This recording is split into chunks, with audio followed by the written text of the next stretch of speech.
18 जून 1576 राजस्थान के राजसमंद जिले में अरावली की ऊंची नीची पहाड़ियों के बीच बसे एक दर्रे हल्दी घाटी के पास इतिहास का वो युद्ध लड़ा जा रहा था जिसने आने वाली सदियों तक वीरता की मिसाल कायम कर दी। एक तरफ मुगल बादशाह अकबर की विशाल सेना थी जिसमें 10,000 से ज्यादा सैनिक, सैकड़ों हाथी और बंदूकधारी थे, तो वहीं दूसरी तरफ सिर्फ 3,000 घुड़सवार और थोड़ी सी संख्या में भील तीरंदाज थे जिनका नेतृत्व मेवाड़ के शेर महाराणा प्रताप कर रहे थे। ये सिर्फ दो सेनाओं का टकराव नहीं था बल्कि स्वाभिमान और सत्ता के बीच की लड़ाई थी। अकबर चाहता था कि मेवाड़ भी बाकी राजपूत राज्यों की तरह उसके सामने झुक जाए, लेकिन महाराणा प्रताप ने साफ कर दिया था कि मेवाड़ की धरती किसी तुर्क बादशाह की गुलाम नहीं बन सकती। महाराणा के स्वाभिमान को देख अकबर के गुरूर को गहरी चोट पहुंची, जिसके बाद 18 जून 1576 के दिन हल्दी घाटी के युद्ध में दोनों की सेनाएं आमने सामने आ गयी। यहाँ हर तलवार की चमक,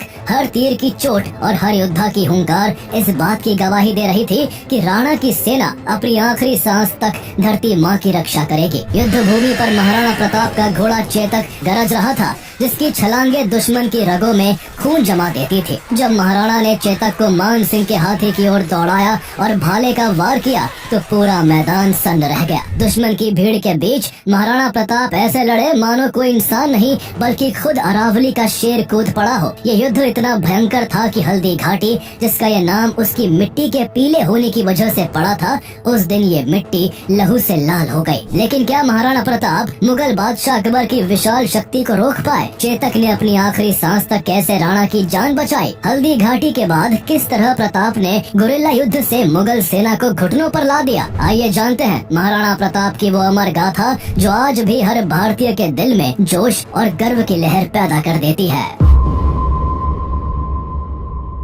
मेवाड़ का गौरव और स्वाभिमान सदियों से चमकता आ रहा था, लेकिन 16वीं सेंचुरी में जब मुगल एम्पायर भारत में अपनी जड़ें जमाने लगा तब मेवाड़ को इस गौरव की सबसे कठिन परीक्षा से गुजरना पड़ा। सेंट्रल एशिया के फरगना से आए तैमूर लंग के वंशज बाबर ने 1526 में फर्स्ट बैटल ऑफ पानीपत में इब्राहिम लोदी को हराकर दिल्ली सल्तनत पर कब्जा कर लिया और भारत में मुगल साम्राज्य की नींव रखी। 1530 में बाबर की मौत के बाद उसका बेटा हुमायूं गद्दी पर बैठा, लेकिन उसका शासन अनस्टेबल रहा। 1540 में शेरशाह सूरी ने उसे हराकर एग्जाइल में भेज दिया। इसी दौरान 9 मई 1540 को मेवाड़ के राणा उदय सिंह और उनकी पहली रानी जयवंता बाई के घर एक बेटे का जन्म हुआ जिसका नाम प्रताप रखा गया। ये मेवाड़ के लिए एक नए युग की शुरुआत थी। प्रताप की माँ एक कृष्ण भक्त थी, इसलिए उन्होंने प्रताप को बचपन से ही महाभारत की कथाएं, भगवान कृष्ण की शिक्षाएं और एथिकल वैल्यू सिखाई। साथ ही प्रताप को अपने ग्रैंडफादर राणा सांगा और ग्रेट एंसेस्टर बप्पा रावल की वीरता की कहानियाँ भी सुनाई जाती।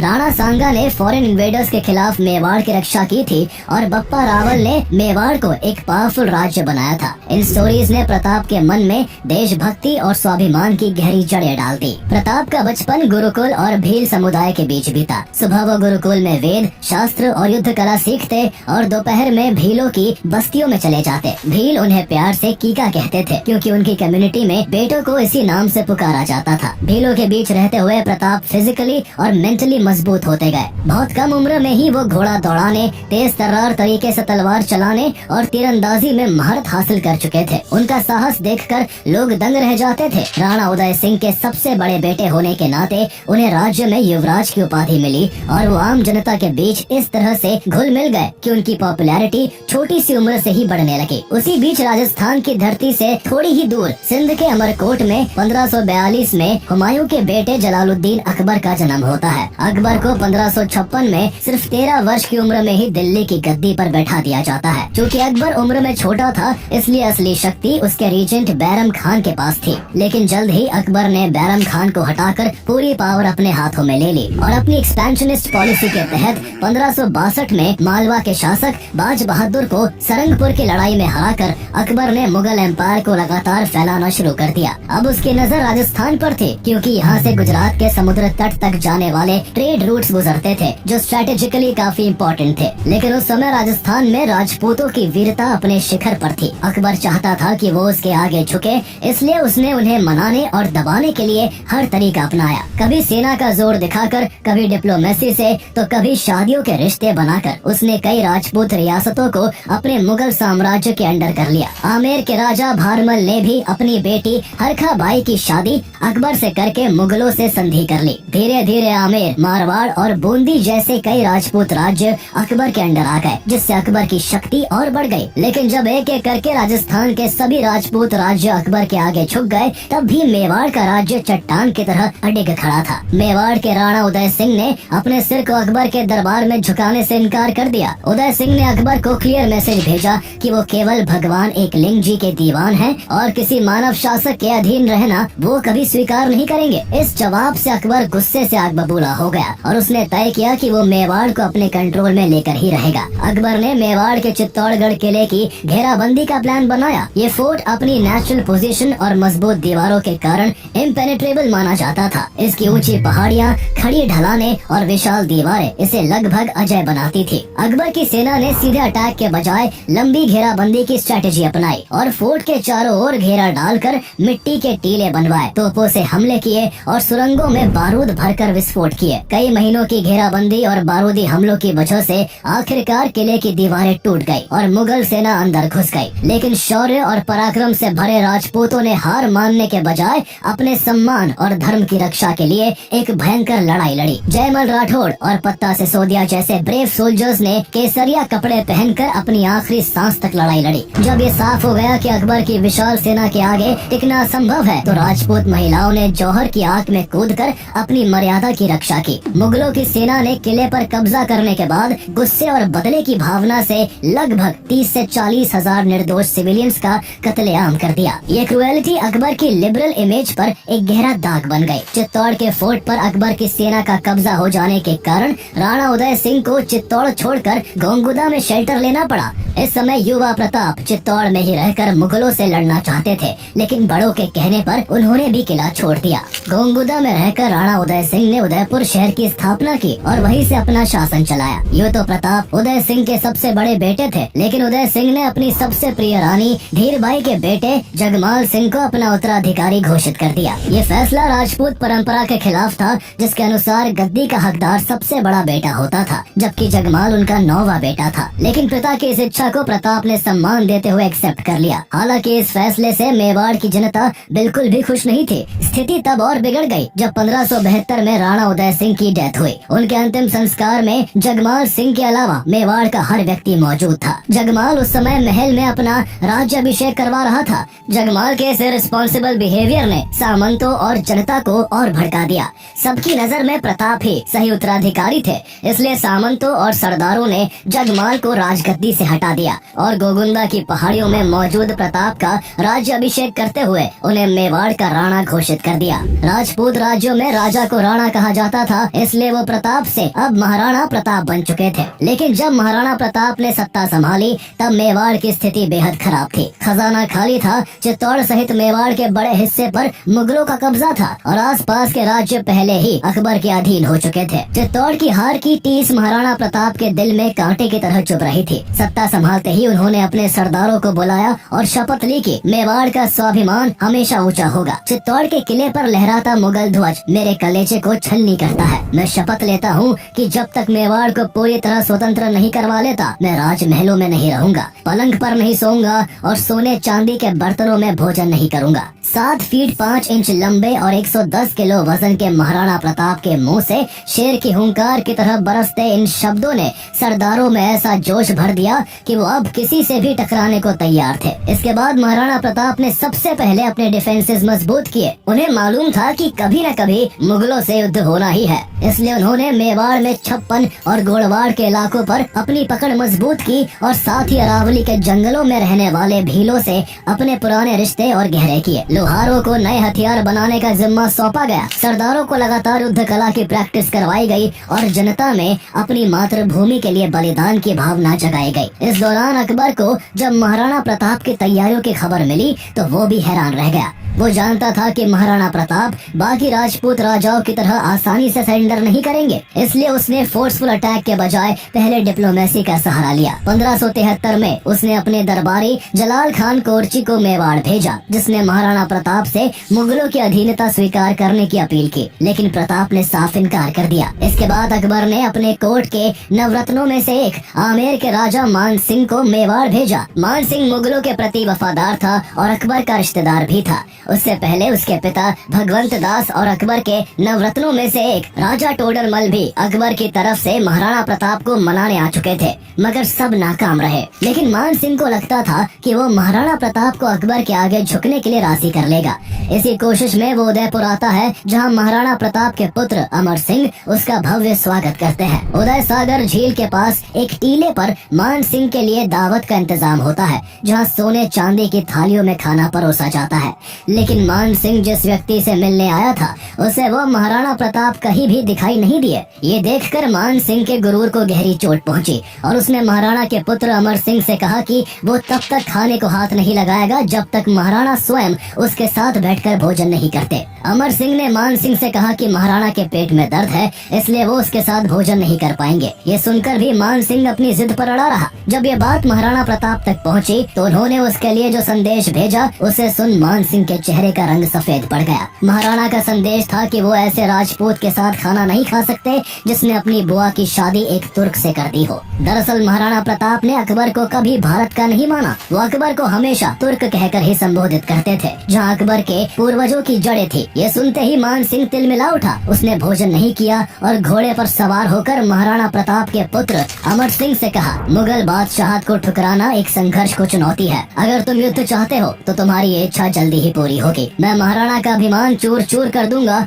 अब हमारी अगली मुलाकात युद्ध भूमि में होगी। तभी अमर सिंह के साथ खड़े भीम सिंह डोडिया ने मान सिंह से व्यंग्य में कहा, जब लड़ने आओ तो अपने फूफा अकबर को साथ लाना मत भूलना। ये सुन मान सिंह और बुरी तरह से बौखला गया। कहते हैं कि मान सिंह के जाने के बाद महाराणा प्रताप ने उन बर्तनों को धुलवाया जिनमें उसे खाना परोसा गया था, ताकि उनकी नजरों में उस पाप को धोया जा सके जो पाप मान सिंह ने अपनी बुआ की अकबर से शादी करवा कर किया था। जब मान सिंह ने अकबर के दरबार में पहुंचकर महाराणा प्रताप द्वारा किए गए ह्यूमिलिएशन की कहानी सुनाई तो अकबर आग बबूला हो उठा। इससे पहले भी वो कई दूतों को भेज चुका था, लेकिन हर बार महाराणा प्रताप ने मुगलों के आगे झुकने से साफ इनकार कर दिया था। गुस्से से भरे अकबर ने अब मेवाड़ को सबक सिखाने की ठान ली। उसने मेवाड़ को अधीन करने के लिए मान सिंह को सेना को लीड करने की जिम्मेदारी सौंप दी। अब तक अकबर के पाले में महाराणा प्रताप के दो भाई भी थे। जगमाल सिंह को जब राजगद्दी से हटाया गया था, तब वो मेवाड़ छोड़कर अकबर की शरण में आ गया था। अकबर ने उसे जहाजपुर की जागीर सौंप दी ताकि वो महाराणा प्रताप के खिलाफ उसका साथ दे सके। इससे पहले महाराणा प्रताप का एक और भाई शक्ति सिंह भी अकबर के रहमो करम पर अपनी जिंदगी काट रहा था। इस तरह महाराणा प्रताप के दो भाई दुश्मन से हाथ मिला चुके थे। मान सिंह, जो पहले से ही महाराणा द्वारा किए गए अपमान की आग में जल रहा था, उसकी लीडरशिप में एक विशाल मुगल सेना तैयार की जाती है, जिसमें करीब 10,000 सैनिक, सैकड़ों हाथी, घुड़सवार, तीरंदाज और बंदूकधारी भी थे। इस सेना में आसफ खान को सेकंड कमांडर अपॉइंट किया गया था। सेना में गाजी खान बादाख्शी, सैयद अहमद बरहा, काजी खान, मेहतर खान और अली मुराद जैसे कई जाने माने मुस्लिम वॉरियर शामिल थे, जबकि लोन करण कछवाहा, माधव सिंह और जगन्नाथ कछवाहा जैसे कई राजपूत सरदार भी मुगल सेना की तरफ से महाराणा प्रताप के खिलाफ लड़ने वाले थे। मुगल सेना मेवाड़ के नॉर्थ ईस्टर्न पार्ट से एंट्री करते हुए मांडलगढ़ के कस्बे में डेरा डालकर युद्ध की तैयारी में जुट गई। इधर महाराणा प्रताप पहले से ही युद्ध का इंतजार कर रहे थे। मेवाड़ की सेना गोंगुदा में अपनी स्ट्रेटेजी बना रही थी। महाराणा प्रताप की सेना में करीब 3,000 घुड़सवार और 400 भील तीरंदाज थे। देखा जाए तो मुगल सेना महाराणा प्रताप की सेना से 4 गुना बड़ी थी, लेकिन करेज एंड परसिस्टेंस में प्रताप की सेना का कोई मुकाबला नहीं था। उनके साथ बड़ी सादड़ी के झालामाड़ सिंह, सलूम्बर के कृष्णदास चुंडावत और रावत नेतसी जैसे कई वीर राजपूत सरदार थे। भील जनजाति के मुखिया राव पूंजा ने भी राणा का साथ दिया। एक और खास योद्धा हकीम खान सूर थे, जो शेरशाह सूरी के वंशज थे और मुगलों के खिलाफ अपनी एंसेस्ट्रल एनमिटी के कारण मेवाड़ की सेना के साथ थे। महाराणा प्रताप ने मुगल सेना की तादाद ज्यादा होने की वजह से उसको हल्दी घाटी के दर्रे में घेरने का प्लान बनाया। अपनी पीली रंग की मिट्टी के कारण इस घाटी का नाम हल्दी घाटी पड़ा, जिसके बीच से निकलने का रास्ता इतना नैरो था कि एक साथ ज्यादा सैनिक इसमें से नहीं निकल सकते थे। 18 जून 1576 की सुबह सूरज उगने से पहले ही दोनों शिविरों में हलचल शुरू हो जाती है। महाराणा प्रताप अपनी 3000 की कैवलरी को दो हिस्सों में बांटते हैं। एक छोटा हिस्सा हकीम खान सूर की लीडरशिप में था, जिसमें रामदास राठौर, कृष्णदास टुंडावत और रावत नेतसी जैसे वॉरियर्स शामिल थे। सेना का मुख्य हिस्सा खुद राणा प्रताप की लीडरशिप में था। इस टुकड़ी में राजा रामशाह तोमर और झालामार सिंह थे।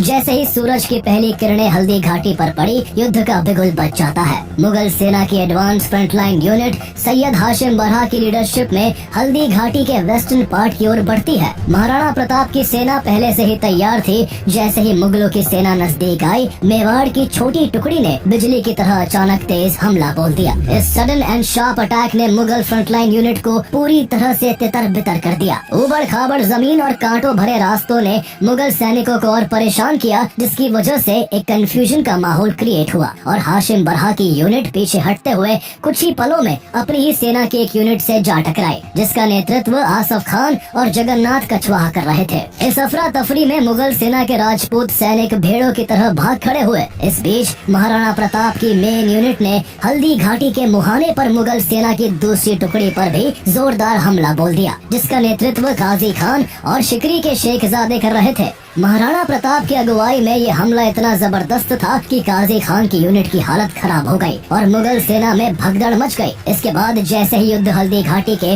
ऊपरी हिस्से से निकलकर खमनोर के खुले मैदानों में पहुंचा, दोनों सेनाओं को मूव करने की जगह मिल गई और लड़ाई और भी ज्यादा भयंकर हो गई। मेवाड़ की सेना ने अपने इनिशियल अटैक्स में मुगल सेना को पूरी तरह से हिला दिया। जब चारों तरफ से मुगल सेना में हाहाकार मच गया, तब मान सिंह ने खुद युद्ध के मैदान में उतरने का फैसला किया। इस बीच मुगलों की सेना में बंदूकों से फायर करने वाले सैनिक भी थे, जिन्होंने मोर्चा संभालते हुए मेवाड़ की सेना पर गोलियों की बौछार शुरू कर दी। भालों और तलवारों से गोलियों का मुकाबला नहीं हो सकता था, इसलिए इस बार बंदूकधारियों के हमले से मेवाड़ की सेना को भारी नुकसान हुआ और उनके कई सैनिक मारे गए। जब महाराणा प्रताप को लगा कि मुगलों की सेना भारी पड़ती दिख रही है, तो उन्होंने हाथियों को बैटलफील्ड में उतारने का आदेश दिया। इसके बाद युद्ध में हाथियों की एंट्री हुई। मुगल सेना का गजमुख्ता नामक हाथी मैदान में उतरा, जिसका मुकाबला मेवाड़ की सेना के हाथी लोना ने किया। लोना ने गजमुख्ता को बुरी तरह से घायल कर दिया, जो इस बार से मैदान छोड़कर भागने ही वाला था कि तभी एक गोली ने लोना के महावत को मार गिराया, जिस कारण लोना युद्ध से बाहर हो गया। तभी मेवाड़ का सबसे प्रसिद्ध हाथी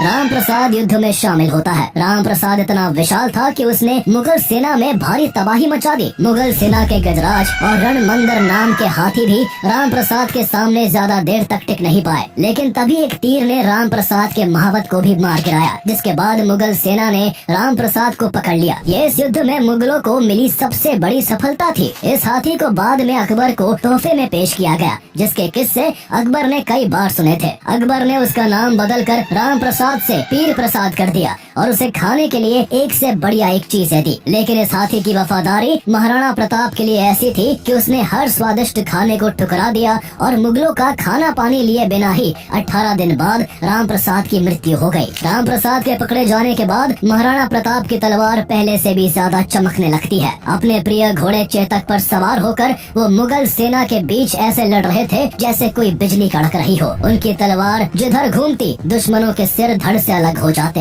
इस बीच उनके बहादुर सरदार भीम सिंह डोडिया ने दूर से मुगल सेनापति मान सिंह को देखा, जो अपने हाथी पर बैठा युद्ध का नेतृत्व कर रहा था। भीम सिंह ने एक पल भी नहीं सोचा और मान सिंह की तरफ अपनी पूरी ताकत से भाला फेंका। भाला अपनी दिशा से थोड़ा चूक गया और मान सिंह बाल बाल बच गया। इसी बीच मुगल सोल्जर्स ने भीम सिंह को घेर लिया। अकेले होते हुए भी सरदार भीम सिंह डोडिया ने एक साथ सैकड़ों मुगल योद्धाओं से मुकाबला किया और दर्जनों मुगल सैनिकों को मिट्टी में मिलाकर वीरता से लड़ते हुए रणभूमि में अपनी जान की आहुति दे दी। भीम सिंह को गिरते हुए देखकर महाराणा प्रताप का क्रोध चरम पर पहुंच जाता है। उनकी आंखों में मान सिंह के लिए प्रतिशोध की ज्वाला भड़क उठी और वो अपने घोड़े चेतक को सीधा मान सिंह के हाथी की ओर मोड़ देते हैं। जब राणा का युद्ध घोष जय एकलिंग नाथ पूरे युद्ध के शोर को चीरता हुआ मान सिंह के कानों तक पहुंचा, तो उसकी आत्मा थर्रा उठी। चेतक ने ऐसी रफ्तार पकड़ी कि कोई भी उसे रोक नहीं सका। तलवारों, भालों और तीरों की बौछार के बीच चेतक मान सिंह के हाथी तक पहुंच गया और एक बड़ी छलांग मारते हुए चेतक ने अपने अगले पैर हाथी के दांतों पर रख दिए। इसी पल महाराणा प्रताप ने अपने लंबे भाले से मान सिंह पर जोरदार वार किया। भाला महावत को भेदता हुआ हाथी के हौदे से जा टकराया जिसमें मान सिंह छिपा हुआ था। महावत तुरंत मारा गया और हाथी बेकाबू होकर मुगल सेना के बीच भागने लगा। हाथी को बेकाबू होता देख महाराणा प्रताप को लगा कि भाले की चोट से मान सिंह भी मर गया होगा, इसलिए वो उसे छोड़कर पीछे हट गए। लेकिन ये इस युद्ध का टर्निंग पॉइंट था। अगर यहाँ मान सिंह मारा जाता तो युद्ध यही खत्म हो सकता था, लेकिन वो किस्मत से बच गया था। इस दौरान महाराणा प्रताप के घोड़े चेतक का पैर काफी जख्मी हो गया था, क्योंकि चेतक जब मान सिंह के हाथी की सूंड पर चढ़ा था तब उसकी सूंड पर तलवार बंधी थी, जिसकी तेज धार ने चेतक के पैर को घायल कर दिया था। इस बीच राजा रामशाह तोमर ने भी राणा की रक्षा में अपनी जान दे दी। वो लगातार राणा के सामने एक ढाल बनकर लड़े और मुगल सेना के हमलों को रोकते रहे। उनके तीनों बेटों ने भी अपने पिता के साथ वीरता से लड़ते हुए अपनी जान का बलिदान दे दिया। ऐसे ही ब्रेव वॉरियर्स के कारण अभी तक महाराणा प्रताप की सेना हर मोर्चे पर मुगल सेना से काफी आगे थी। मुगल सैनिक तादाद में ज्यादा होने के बाद भी मेवाड़ की सेना के आगे ढेर हो रहे थे। साफ था कि महाराणा प्रताप और उनकी सेना अपने स्वाभिमान और अपनी मातृभूमि की रक्षा के लिए जंग लड़ रही थी, इसलिए उनके हर वार में एक जोश भरा हुआ था। वही मुगल सेना अपने बादशाह के लालच और विस्तारवादी नीति के कारण युद्ध में थी, जिस वजह से उनका मनोबल राणा की बहादुर सेना के आगे टूटता जा रहा था। इस जगह की कड़ाके की धूप और प्यास से मुगल सेना का हाल और भी बुरा हो चुका था, जबकि मेवाड़ की सेना इस गर्मी की आदी थी। इन सब कारणों से मुगल सेना युद्ध भूमि छोड़कर भागने लगी। ऐसे में युद्ध को हारता देख मेहतर खान, जो बनास नदी के पास मुगल सेना की पिछली टुकड़ी के साथ था, वो एक चालाकी भरी चाल चलता है। वो नगाड़े बजवाकर ये झूठी खबर फैलाता है कि खुद बादशाह अकबर अपनी विशाल सेना के साथ युद्ध में शामिल होने आ रहे हैं। इस खबर ने मुगल सेना में नया जोश भर दिया और जो सैनिक भाग रहे थे वो वापस लौटने लगे। इस झूठी खबर को सच मानकर महाराणा प्रताप की सेना, जो पहले से ही संख्या में कम थी, उसको लगने लगा कि अगर अकबर की अतिरिक्त सेना आ गई तो उनका और भी ज्यादा नुकसान होगा। ऐसे में महाराणा प्रताप के साथी सरदारों ने उनसे अपील की कि वो खुद जंग से बाहर निकल जाए ताकि वो आगे लड़ाई जारी रख सके। ये एक टैक्टिकल रिट्रीट था, इसलिए अपने सरदारों के कई बार कहने पर महाराणा प्रताप पीछे हटने को तैयार हो गए। महाराणा के जंग से बाहर निकलने के लिए मुगल सेना का ध्यान भटकाना जरूरी था। तब युद्ध के मैदान में एक पुराना इतिहास दोहराया जाता है, खानवा का युद्ध, जो 1527 में मुगल बादशाह बाबर और महाराणा प्रताप के दादा राणा सांगा के बीच लड़ा गया था। उसमें झाला अज्जा ने राणा सांगा का भेष धरकर लड़ाई लड़ी थी ताकि राणा सांगा की जान बचाई जा सके। ऐसा ही कुछ हल्दी घाटी की लड़ाई में भी हुआ। महाराणा प्रताप को सेफली बाहर निकालने के लिए झाला मान सिंह ने उनका शाही छत्र लिया और खुद जंग में कूद पड़े। गौर करने की बात यह है कि राणा सांगा की जान बचाने वाले झाला अज्जा इन्हीं झाला मान सिंह के पूर्वज थे। झाला मान सिंह महाराणा प्रताप के रूप में ढलकर मुगल सेना के बीच में काफी अंदर तक घुस गए और अपने साथियों के साथ अंत तक लड़ते हुए वीर गति को प्राप्त हो गए। उनके इस बहादुरी और बलिदान ने महाराणा प्रताप और उनके कई सैनिकों को सेफली निकलने का मौका दे दिया था। राणा अपने वफादार घोड़े चेतक पर सवार होकर युद्ध के मैदान से निकल गए। चेतक पहले ही मान सिंह के हाथी की सूंड में लगी तलवार से बुरी तरह से घायल हो चुका था। इसके बावजूद जब भागते हुए चेतक के रास्ते में एक बेहद चौड़ी खाई आई, तब उसने एक जोर की छलांग लगाकर उसे भी पार कर लिया और अपनी आखिरी सांस त्यागने से पहले महाराणा को सुरक्षित पहाड़ियों तक पहुंचा दिया। कभी दुश्मनों के आगे हार न मानने वाले और कभी भी कमजोर न पड़ने वाले महाराणा प्रताप चेतक को मृत देख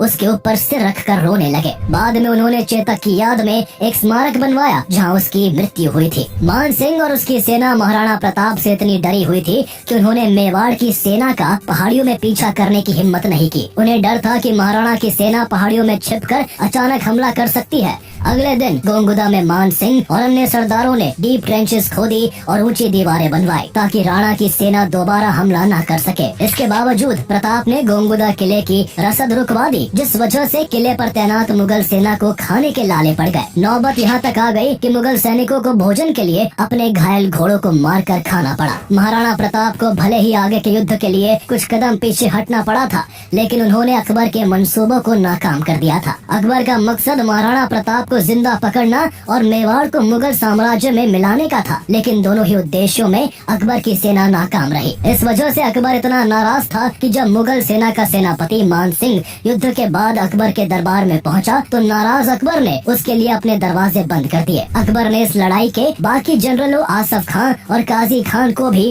काफी समय तक अपने दरबार में बैठने तक नहीं दिया। इससे साफ होता है कि अकबर हल्दी घाटी युद्ध के परिणाम से बिल्कुल भी खुश नहीं था। इधर महाराणा प्रताप खुद को और भी स्ट्रॉन्ग करने में लगे हुए थे। इस बीच उन्होंने लड़ाई लड़ने की अपनी स्ट्रेटेजी भी चेंज की। उनकी सेना को गोरेला वॉरफेयर में महारत हासिल थी, इसलिए मुगलों से डायरेक्ट कॉन्फ्रंट्रेशन की जगह इसी के तहत उन्होंने अपने हमले जारी रखे। लोकल भीलों की मदद से महाराणा प्रताप गोरेला युद्ध करने लगे। वो मुगलों पर घात लगाकर हमला करते और फिर जंगलों में गायब हो जाते। ऐसा लगता था कि महाराणा प्रताप 100 जगह एक साथ खड़े हैं। इससे अकबर की सेना का मनोबल टूटने लगा। मुगलों को इतना भय हो गया था कि उन्हें मालूम ही नहीं था कि उन पर कब और कहां से हमला हो जाए। गोरिल्ला युद्ध के कारण मेवाड़ को जीतने निकली मुगल सेना खुद मेवाड़ में कैद होकर रह गई थी। लेकिन महाराणा प्रताप तब तक चैन की सांस नहीं लेने वाले थे जब तक वो अकबर से अपने राज्य का हर हिस्सा वापस नहीं छीन लेते। इसलिए उन्होंने एक और बड़े युद्ध की तैयारी शुरू कर दी। उन्होंने अपने सरदारों को कहा कि धन इकट्ठा करके एक विशाल सेना का निर्माण किया जाए। जब महाराणा प्रताप के बचपन के दोस्त भाभा शाह को पता लगा कि महाराणा को सेना खड़ी करने के लिए पैसे की जरूरत है, तो उन्होंने अपनी सारी दौलत महाराणा प्रताप को सौंप दी। इसके बाद महाराणा प्रताप एक बड़ी सेना को खड़ा करते हैं और हल्दी घाटी युद्ध के 6 साल बाद 1582 में मुगल सेना और महाराणा प्रताप के बीच दिवेर का युद्ध लड़ा जाता है। उनकी सेना दिवेर के पासेस में मुगल ठिकानों पर बिजली की तरह टूट पड़ी। इस युद्ध में मुगल सेना का नेतृत्व अकबर का चाचा सुल्तान खान कर रहा था। महाराणा प्रताप के बेटे अमर सिंह ने सुल्तान खान को भाले के वार से मार गिराया। मुगल कमांडर की मौत के बाद मुगल सेना भाग खड़ी हुई। इस युद्ध में महाराणा प्रताप की निर्णायक जीत हुई और 36,000 मुगल सैनिकों ने महाराणा प्रताप के सामने सरेंडर कर दिया। ये वही जीत थी जिसके लिए महाराणा प्रताप ने हल्दी घाटी के युद्ध में अपने पांव पीछे किए थे। लेकिन इस जीत के बाद भी वो रुके नहीं। उन्होंने आगे बढ़ते हुए एक ही दिन में 36 मुगल पोस्टों को तहस नहस कर दिया और देखते ही देखते राणा की सेना ने कुंभलगढ़, गोगुंदा और उदयपुर को भी वापस जीत लिया। इस दौरान महाराणा प्रताप का मुकाबला अकबर के सेनापति बहलोल खान से भी हुआ था। उसके बारे में कहा जाता था कि वो कभी कोई जंग नहीं हारा था। साथ ही वो इतना जालिम था कि वो लोगों को दर्दनाक तरीके से मारता था। युद्ध में जब बहलोल खान का महाराणा प्रताप से सामना हुआ तो वो थोड़ी देर भी उनके सामने नहीं टिक सका। महाराणा प्रताप ने बहलोल को एक ही वार में चीर दिया। कहा जाता है कि ये वार ऐसा था कि बहलोल उसके घोड़े सहित 2 हिस्सों में बट गया। दिवेर की हार से बौखलाए अकबर ने 1584 में राणा को हराने की आखिरी कोशिश की। उसने जगन्नाथ कछवाहा को प्रताप को बंदी बनाने के लिए भेजा, लेकिन वो बुरी तरह से पराजित हुआ और प्रताप से माफी मांगकर हर्जाना देकर लौटा। अकबर अब ये मान चुका था कि वो इस शेर को कभी कैद नहीं कर पाएगा, इसलिए उसने महाराणा प्रताप को अकेला छोड़ना ही बेहतर समझा। 1585 के बाद मुगल सेना का ध्यान नॉर्थ वेस्ट की ओर चला गया, जिसका फायदा उठाकर महाराणा प्रताप ने मेवाड़ के ज्यादातर हिस्सों को वापस जीत लिया और चामुंड को उन्होंने अपनी नई कैपिटल बना लिया। महाराणा प्रताप मान सिंह को सबक सिखाना चाहते थे, इसलिए उन्होंने अपने बेटे अमर सिंह को सेना के साथ आमेर के मालपुरा पर अटैक करने के लिए भेजा। जल्द ही अमर सिंह की सेना ने मान सिंह की सेना को हराकर उसकी बेशुमार दौलत पर कब्जा कर लिया। इसके बाद अगले 12 सालों तक महाराणा प्रताप ने मेवाड़ पर ऐसा शासन किया कि राज्य की खोई हुई चमक वापस लौट आई। लेकिन 1597 में 56 साल की उम्र में जब महाराणा प्रताप शिकार पर निकले थे, उस समय उन्हें चोट लगी जिससे वो कभी उबर नहीं पाए और उनकी मृत्यु हो गई। उनके निधन से एक युग का अंत हो गया। कहते हैं कि जब उनकी मौत की खबर अकबर को लाहौर में उसके दरबार में दी गई, तो वो भी अपने सबसे बहादुर दुश्मन को याद करके रो पड़ा। उस समय राजस्थान के एक मशहूर कवि दुर्सा आड़ा भी अकबर के दरबार में मौजूद थे। उन्होंने उस समय महाराणा प्रताप की मौत की खबर मिलने पर जो कविता लिखी, उसका सार था, तुमने कभी अपने घोड़े पर शाही दाग नहीं लगने दिया, तुमने अपनी पगड़ी कभी नहीं झुकाई, तुमने अपने घोड़े पर शाही मोहर नहीं लगने दी, तुम कभी नवरोज में बादशाह से मिलने नहीं आए। आज जब तुम्हारी मृत्यु का समाचार दरबार में आया है, देखो बादशाह का सिर झुक गया है और उसकी आंख से आंसू बह निकले हैं। तुम जीत गए प्रताप। अकबर ने कविता सुनने के बाद दुर्सा आड़ा को इनाम दिया था। इस तरह मृत्यु के बाद भी महाराणा प्रताप अपने दुश्मन से जीत गए थे और वो अपने साहस और वीरता के चलते हमेशा हमेशा के लिए अमर हो गए। उनके बाद उनके बेटे अमर सिंह मेवाड़ के राणा बने। शुरू के करीब 2 दशकों तक उन्होंने भी मुगलों से लड़ाई जारी रखी, लेकिन लंबे संघर्ष के बाद 1615 में उन्होंने मुगलों से समझौता कर लिया, जिसमें चित्तौड़गढ़ वापस मेवाड़ को लौटा दिया गया और ये तय हुआ कि मेवाड़ भले ही मुगलों के अधीन रहेगा, लेकिन उसके महाराणा कभी भी मुगल दरबार में पेश नहीं होंगे।